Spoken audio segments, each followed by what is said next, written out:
Ya, bismillahirrahmanirrahim. Assalamualaikum warahmatullahi wabarakatuh. Amin. Waalaikumsalam. Waalaikumsalam warahmatullahi wabarakatuh. Ya, selamat siang anak-anak. Siang, Pak. Ya, kita kembali lagi berjumpa pada siang hari ini melalui aplikasi Zoom. Karena pembelajaran kita masih daring ya. Karena pandemi yang belum berakhir, semoga pandemi segera berakhir. Ya, oke. Sebelumnya, untuk mengawali pembelajaran pada hari ini, marilah kita berdoa dahulu supaya diberikan kelancaran. Berdoa menurut keyakinan dan kepercayaan agama masing-masing dimulai. Berdoa selesai. Ya, oke. Bapak akan absen dulu ya. Oke, Mas Rangga.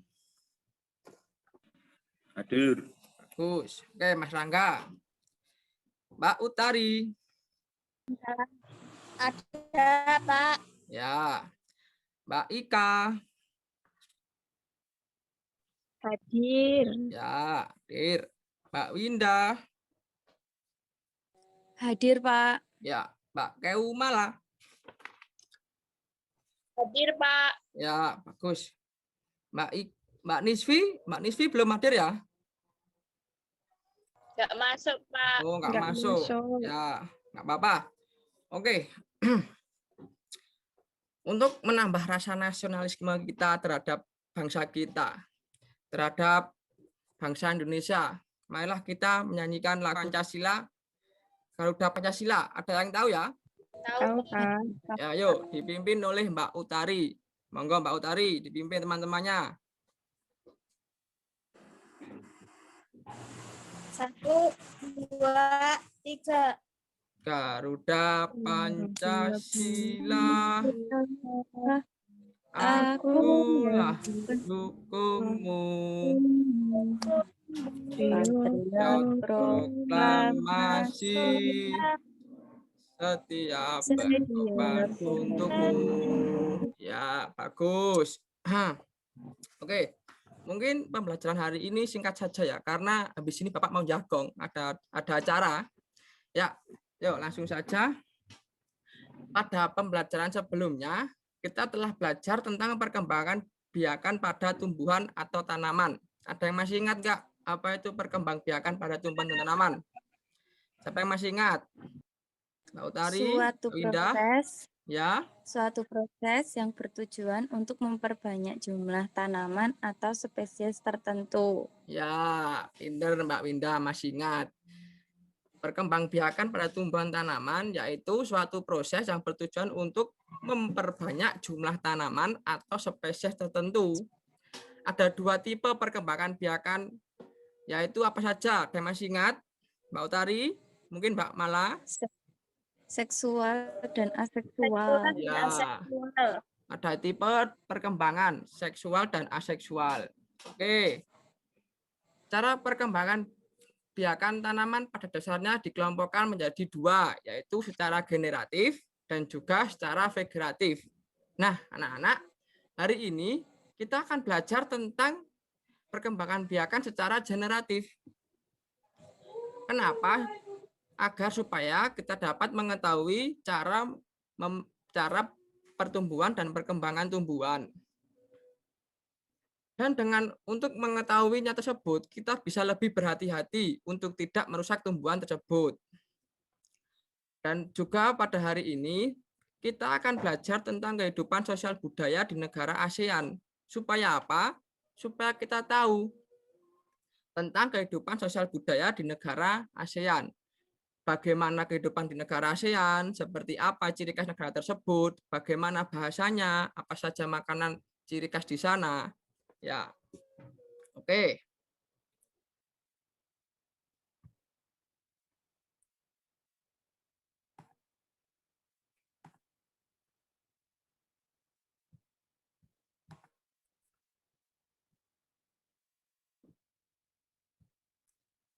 Pada hari ini kita akan belajar tentang tema 1, selamatkan makhluk hidup. Subtema 1, tumbuhan sahabatku.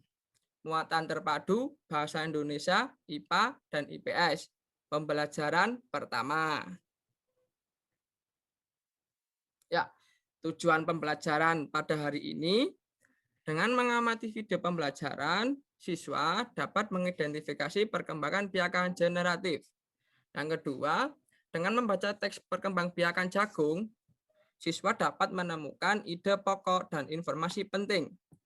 Yang ketiga, dengan membaca teks bacaan kehidupan sosial budaya masyarakat ASEAN, siswa dapat menyebutkan kehidupan sosial budaya dari 2 negara ASEAN terkait keadaan geografisnya. Ya, jadi itu ya tujuan pembelajaran pada hari ini. Ini ada tayangan video, dilihat dulu. Diperhatikan baik-baik ya. Perkembangbiakan tumbuhan secara generatif. Teman-teman Smart Point, ayo kita cari tahu tentang perkembangbiakan tumbuhan secara generatif. Perkembangbiakan generatif atau secara kawin dilakukan melalui proses penyerbukan dan pembuahan. Penyerbukan adalah peristiwa jatuhnya serbuk sari ke kepala putik. Setelah terjadi penyerbukan, bulu serbuk sari menuju ruang bakal biji. Di ruang bakal biji terjadi pembuahan, yaitu peleburan serbuk sari dengan kepala putik. Hasil pembuahan dinamakan zigot. Zigot berkembang menjadi biji dan bakal buah, kemudian bakal buah menjadi daging dan buah. Contoh tumbuhan yang berkembang biak secara generatif adalah mangga, jambu, rambutan, kedelai, jagung, dan padi. Nah, itu adalah perkembangbiakan tumbuhan secara generatif. Sampai jumpa.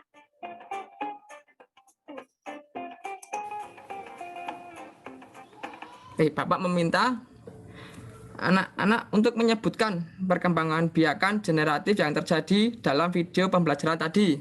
Yo, siapa yang bisa? Yo, siapa yo yang Saya, berani? Pak. Ya, Mbak Utari. Mbak Utari. Contoh tumbuhan perkembangbiakan secara generatif itu mangga, jambu, rambutan, kedelai, jagung, dan padi, Pak. Ya, bagus sekali Mbak Utari. Sip. Ada yang bisa lagi, yo. Siapa? Yo, yang lainnya. Mbak Winda, Mbak Mala, Mas Rangga. Mas Rangga, yo. Bisa nggak Mas Rangga?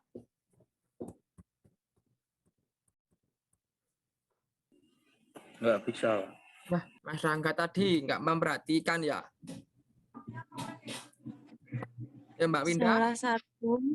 Salah satu proses perkembangan generatif yaitu proses pembuahan. Ya. Apa saja di pembuahan? Bisa menyebutkan Mbak Winda pada proses pembuahan? Zigot menjadi biji Ya. dan zigot menjadi biji dan bakal biji. Setelah itu bakal biji menjadi daging dan buah. Ya. Yo, dan sebelum itu tadi ya, sebelum zigot menjadi biji dan bakal buah, pada proses pembuahan itu bulu serbuk sari menuju ruang bakal biji. Setelah itu di ruang bakal biji terjadi pembuahan yaitu peleburan serbuk sari dengan kepala putih. Setelah itu hasil pembuahan dinamakan zigot. Dan tadi yang dikatakan Mbak Indah, zigot menjadi biji dan bakal buah. Setelah itu bakal buah menjadi daging dan buah.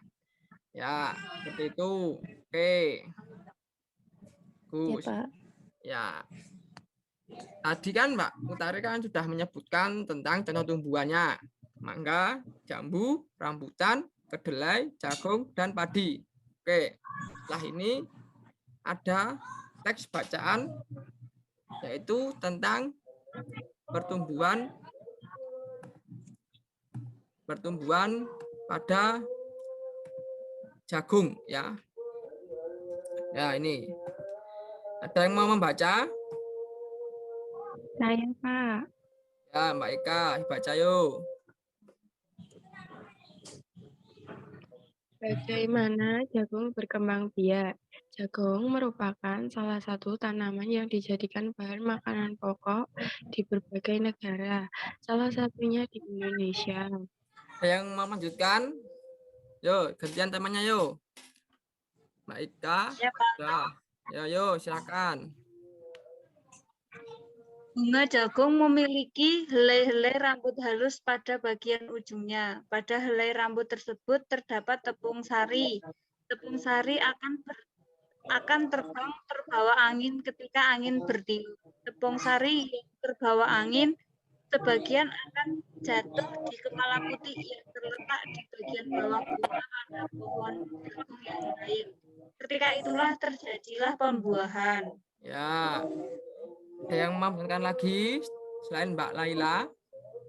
Siapa yuk? Mas Rangga? Baca enggak, Mas?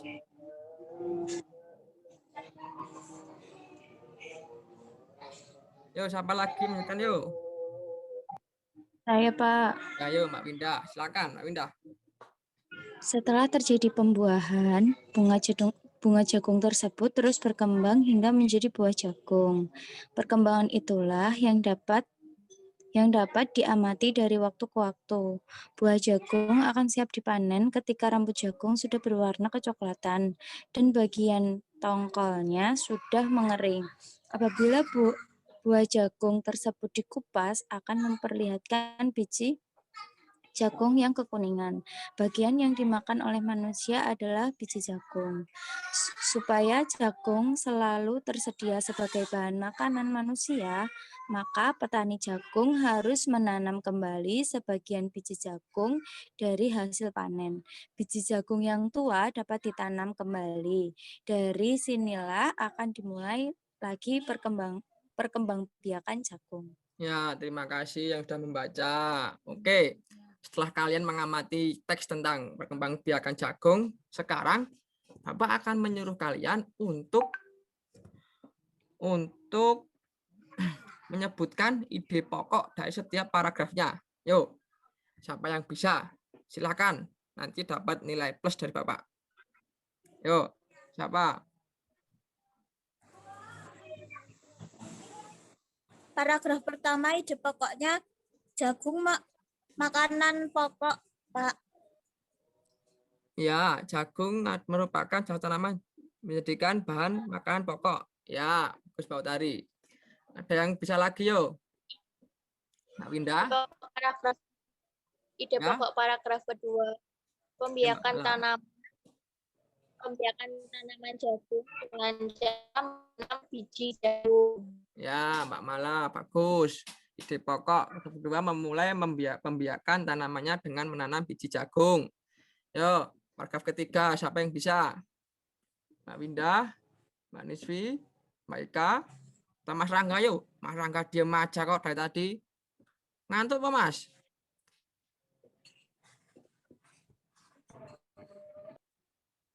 Yuk, siapa lagi yuk? Pak. Wah, Mas Rangga begadang terus ini. Masih main game, Mas? Pada paragraf ketiga, Ya, Mbak Winda. Silakan, itu Mbak Winda. adalah proses pembuahan dari bunga jagung dari tepung sari yang terbawa angin, terus jatuh ke kepala putih. Oh ya, oke. Paragraf 3 tadi. Ya, Mbak Ika. Paragraf keempat itu Ya.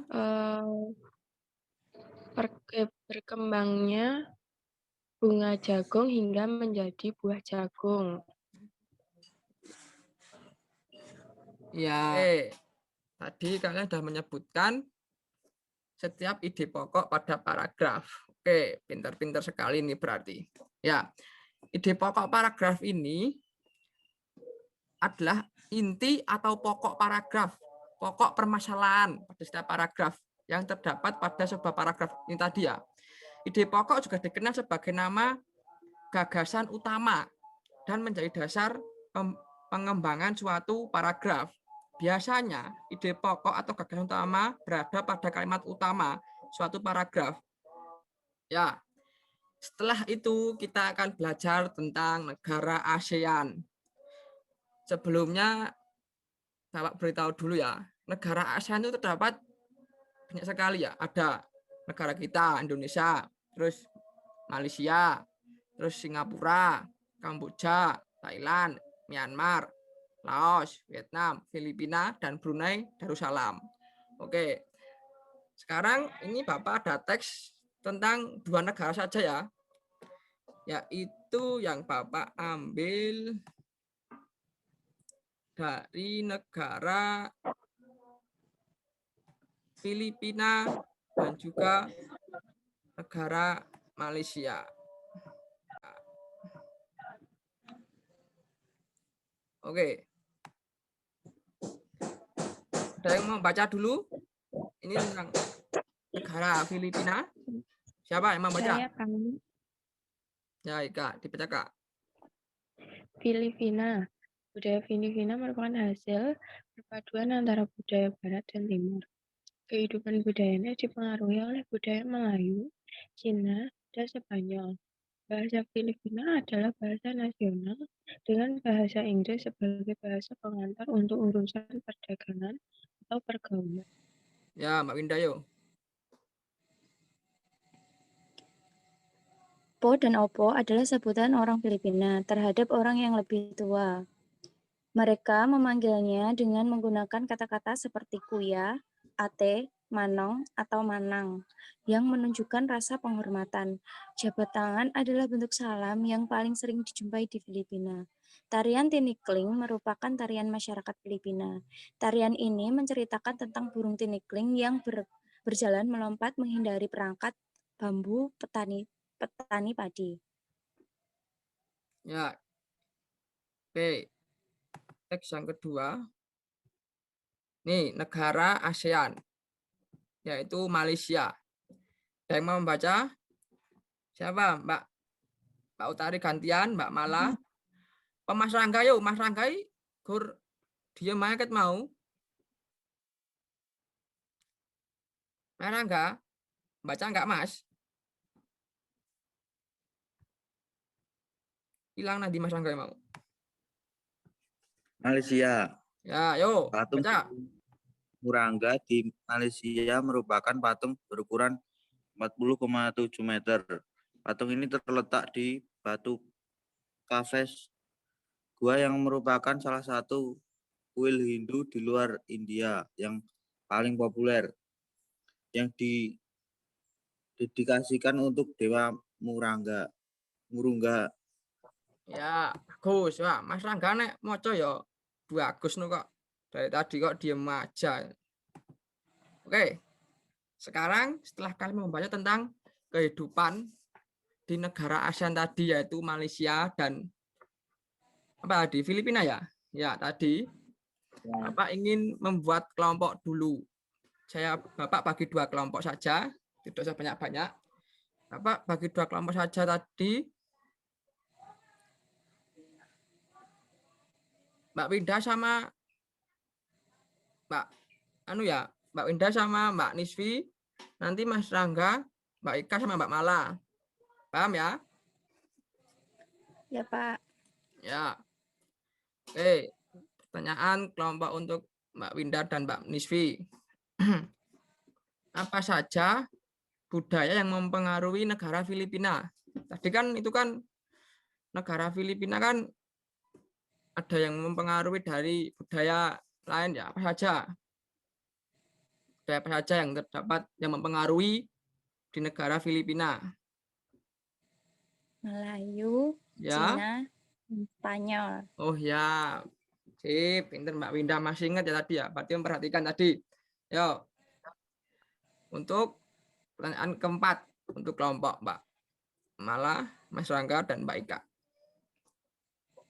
Ini gampang banget ini. Kalau nggak tahu Mas Rangga nggak bisa jawab, jewer loh Mas. Makanan ciri khas negara Malaysia. Apa yo? Nasi lemak. Mbak, masalah makanan nih Mas Rangga pinter. Cik apa ya Mas? Ya, tadi nasi lemak. Oke. Berarti ini pada paham ya, pada memperhatikan tadi bacaan teksnya. Bagus. Nah, tadi kita telah mempelajari tentang kehidupan sosial budaya di negara ASEAN, meskipun ada 2, yaitu negara Malaysia dan Filipina. Oke, sekarang Bapak akan memberikan penjelasan dulu ya. Adalah sebuah organisasi internasional yang beranggotakan negara-negara di kawasan Asia Tenggara.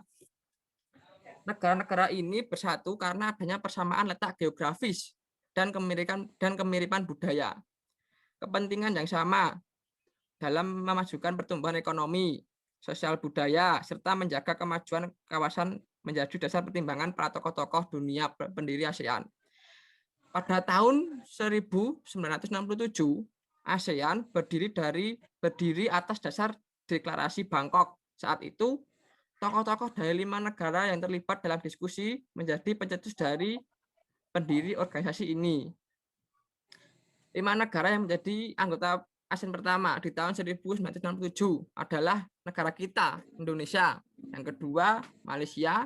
Yang ketiga, Thailand. Dan yang kelima, Singapura dan Filipina. Oke, tadi ya tentang negara ASEAN. Nah, itu tadi kita telah mempelajari tentang perkembangbiakan tumbuhan generatif.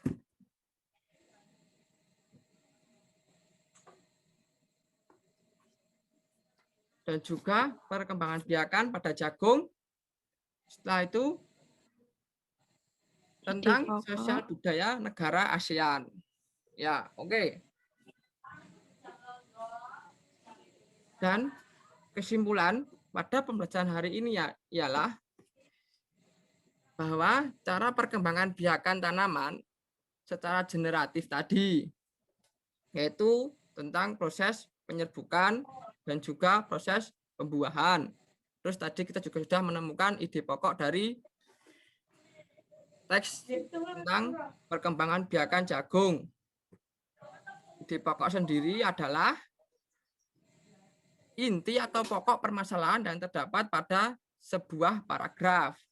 Terus selanjutnya kita juga sudah belajar tentang kehidupan sosial budaya di negara ASEAN. Yaitu tadi kita baru mempelajari tentang 2 negara, Malaysia dan Filipina. Oke. Dan tugas kalian di rumah, nanti kalian mencari tahu informasi tentang kebudayaan sosial budaya negara ASEAN, yaitu negara kita, Indonesia. Kalian boleh bertanya kepada orang tua kalian, kakak, nenek, kakek, saudara, atau mencari informasi di internet. Boleh. Nanti ditulis tangan di folio ya. Ntar difoto, dikirimkan di grup WhatsApp. Oke, paham? Ya, Paham, Pak. Nah, tugas yang kedua, nih, kalian menggambar negara-negara ASEAN seperti ini ya. Nih, ini kan datanya ASEAN. Nah, ini 5 negara ASEAN. Ada Indonesia, Malaysia, Singapura, Filipina, terus ini Thailand, kayak gitu ya. Dan nanti dikasih nama ibu kota, terus mata uangnya apa saja, bahasanya, tanggal bergabnya juga. Seperti ini nanti ya, di kertas karton. Nanti pokoknya bebas sekreasi kalian. Oke? Nanti juga difoto, dikirimkan ke grup WhatsApp Bapak, ya. Ya, Pak. Untuk pertemuan selanjutnya, anak-anak, kita akan belajar tentang operasi hitung bilangan campuran. Setelah itu, kita belajar tentang penerapan Pancasila dalam kehidupan. Setelah itu, kita belajar tentang cara pembuatan patung. Ya. Mungkin sampai di sini dulu pertemuan pada hari ini. Apabila ada salah kata, ya. Mau bertanya, itu Ya, Mbak Ika. tugasnya dikumpulin hari apa Oh ya, iya, Pak? lupa Pak tadi ya. Oke, ini kan hari apa ini? Selasa. Oke, paling lambat hari Sabtu ya. Sabtu siang pukul 12. Nanti Bapak tunggu di grup. Oke? Ya, Pak. Terima kasih Mbak Ika sudah mengingatkan. Terima kasih Mbak Ika. Oke. Mungkin cukup sekian pembelajaran pada hari ini. Apabila ada salah kata, mohon maaf. Untuk mengakhiri pembelajaran pada hari ini, marilah kita berdoa terlebih dahulu. Berdoa menurut keyakinan dan kepercayaan agama masing-masing dimulai. Berdoa selesai. Wassalamualaikum warahmatullahi wabarakatuh. Waalaikumsalam warahmatullahi Waalaikumsalam wabarakatuh. warahmatullahi wabarakatuh. wabarakatuh.